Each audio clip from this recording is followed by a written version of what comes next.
Yun, good morning. Nagpapalit tayo ngayon ng fuel pump ng Nissan Almera 2018 model.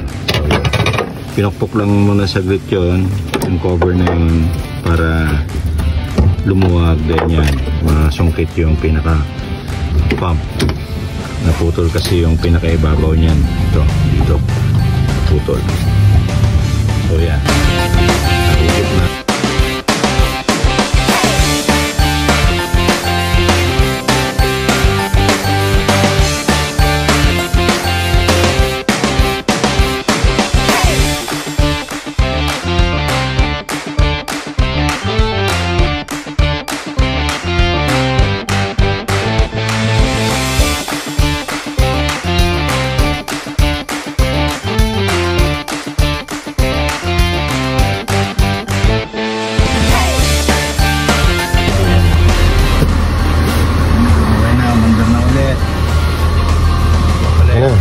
Si Bray.